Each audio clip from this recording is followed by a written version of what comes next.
Orange cake. ஆரஞ்சை நல்லா பீஸாக cut பண்ணிவிட்டு தோலோடு மிக்ஸி ஜாரில் சேர்க்கணும். சீட்ஸை ரிமூவ் பண்ணிக்கணும். 3/4 cup sugar, 1/2 table spoon baking powder, 1/4 baking soda, கொஞ்சமாக உப்பு, 2 முட்டை சேர்த்து ஃபைன் பேஸ்ட்டாக அரைச்சி எடுத்துக்கணும். நெக்ஸ்ட் ஒரு மிக்சிங் பவுலுக்கு மாற்றிட்டு 1 கப்பு மைதா. 1 கப்பு மைதாவை அப்படியே சேர்க்கக்கூடாது, கொஞ்சம் கொஞ்சமாக சேர்த்து நல்லா மிக்ஸ் பண்ணி எடுத்துக்கணும். ஒரே டைரெக்ஷனில் தான் நம்ம மிக்ஸ் பண்ணணும், இல்லைனா கேக் ரொம்ப ஹார்டாயிரும்.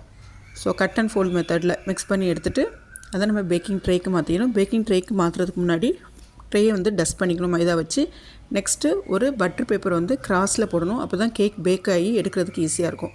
போட்டு ஏற்கனவே நம்ம 180க்கு 10 மினிட்ஸ் ப்ரீ ஹீட் பண்ண அவனில் திரும்ப 180க்கு 35 மினிட்ஸ் வச்சு எடுத்துகிட்டு கேக்கை ஆறின பிறகு வெளியில் எடுத்துகிட்டு 1 hour கழித்து நம்ம கேக்கு, அதாவது 1 hour கழித்து கூலான பிறகு கேக்கை வெட்டி சர்வ் பண்ணி பாருங்கள். டேஸ்ட்டு அட்டகாசமாக இருக்கும். Happy Christmas.